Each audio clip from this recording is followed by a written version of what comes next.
L'arrêt Benjamin du Conseil d'État en date de 1933 figure assurément parmi les plus grands arrêts du droit administratif.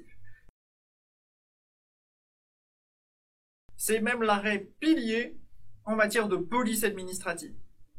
On sait qu'une mesure de police administrative, c'est une mesure qui est attentatoire aux libertés au nom de l'ordre public. La question qui est posée par cet arrêt est la suivante: quel est le contrôle opéré par le juge administratif à l'égard des mesures de police administrative? L'affaire est simple. Vous avez une personne qui souhaite organiser une réunion. C'est une réunion publique.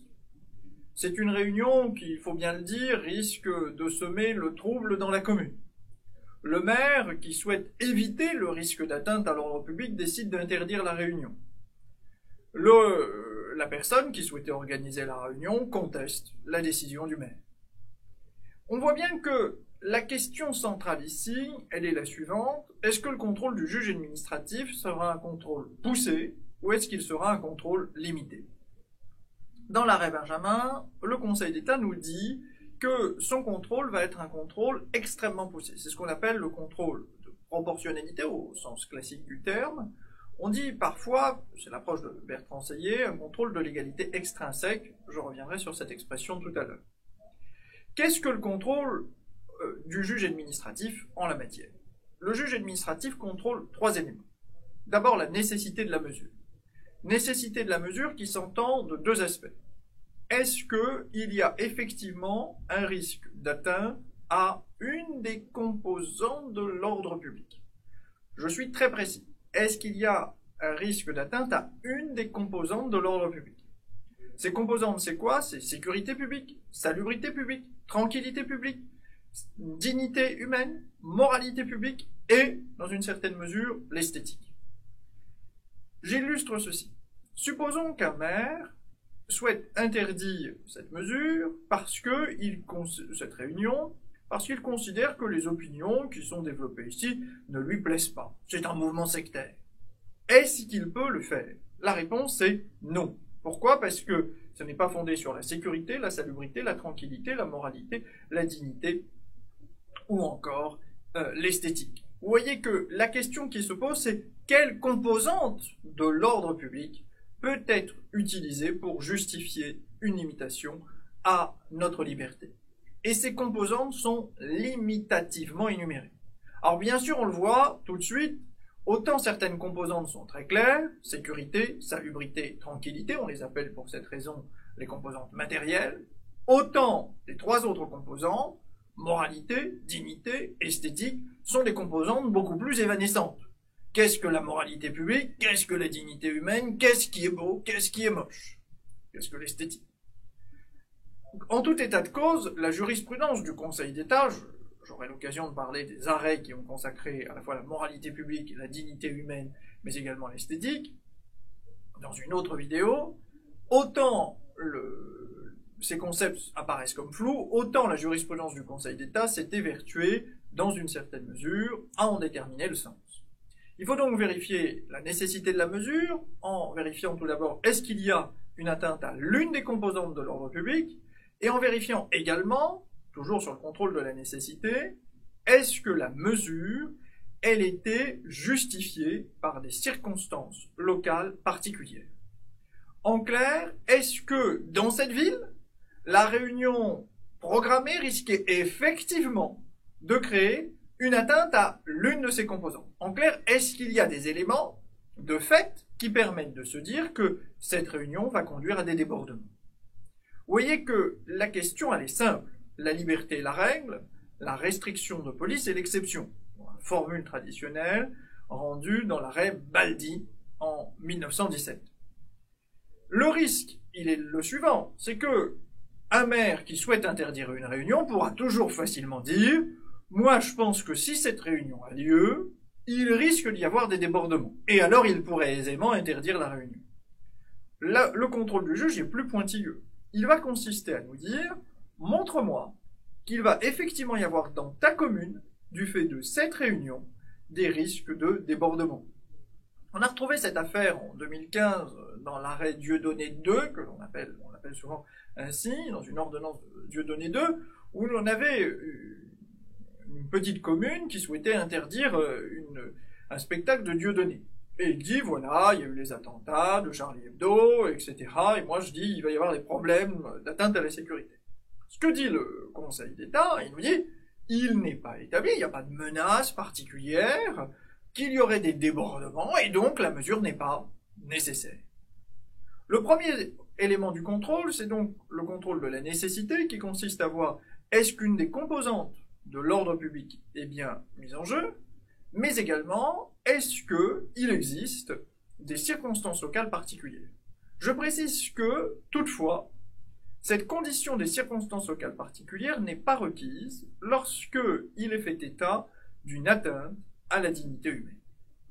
C'est lié à la jurisprudence du Conseil d'État de 1995, commune de Morsan-sur-Orge, et c'est un élément extrêmement dérogatoire qui explique d'ailleurs que, lorsque l'on veut interdire quelque chose, les maires aient la tentation de se dire que le comportement porte atteinte à la dignité humaine. Pourquoi ? Parce qu'il suffit de dire « oui, faire ceci, c'est attentatoire à la dignité humaine », et dès lors, vous n'avez pas besoin de démontrer qu'au niveau local, cela risque de poser problème.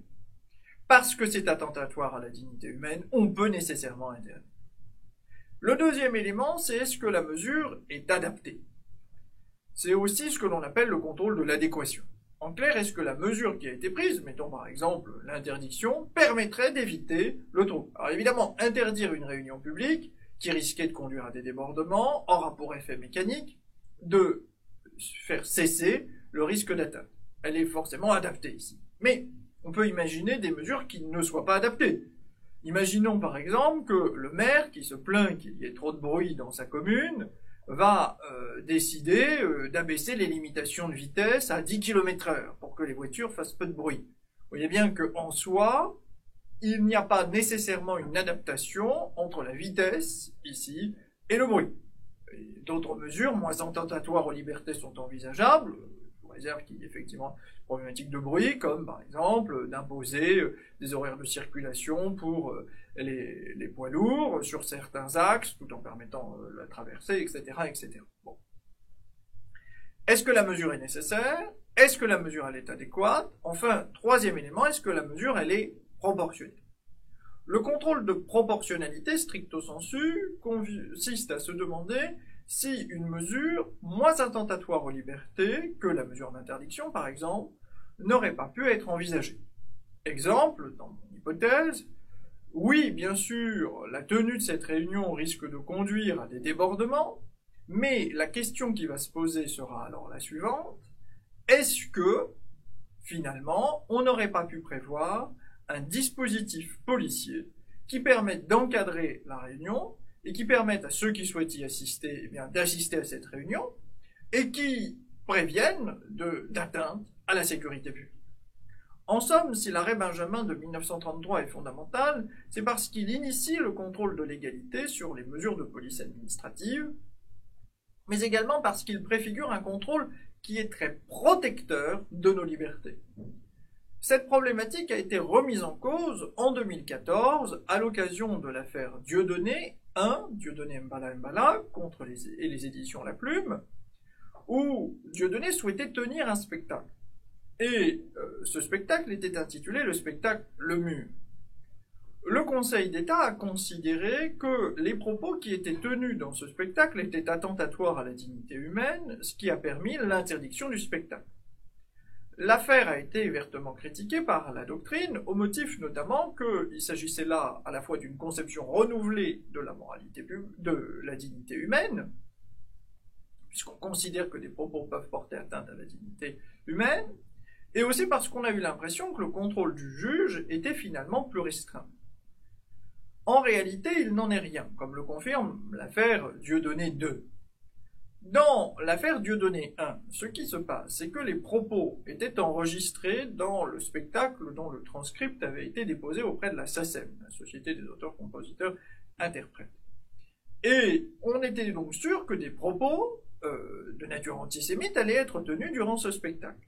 Or, il se trouve que dans le Code pénal, on considère que les propos antisémites sont attentatoires à la dignité. Donc en réalité, le Conseil d'État n'a fait que s'inspirer de la qualification pénale pour déterminer que ces propos étaient attentatoires à la dignité humaine. Dès lors, c'est en toute logique que le juge administratif a appliqué la méthode qu'il connaissait, c'est-à-dire dignité humaine, pas besoin de circonstances locales particulières. Et dès lors, il a considéré que la mesure d'interdiction était proportionnée. Mais on voit bien que dans l'ordonnance Dieudonné 2, où cette fois-ci le spectacle n'est pas enregistré, le Conseil d'État revient à un contrôle classique en disant on ne peut pas interdire un spectacle s'il n'est pas établi qu'il y ait un risque d'atteinte à la dignité humaine, on ne sait pas ce qui va être dit, à la moralité publique, s'il n'y avait pas de circonstances locales particulières qui auraient justifié une moralité publique particulière, à l'esthétique, vous pouvez pas dire ce spectacle est moche donc je l'interdis. Et puisqu'il n'était pas établi que le spectacle, la tenue de ce spectacle aurait porté atteinte à la sécurité, à la salubrité ou à la tranquillité publique, le Conseil d'État a considéré que la mesure n'était pas nécessaire.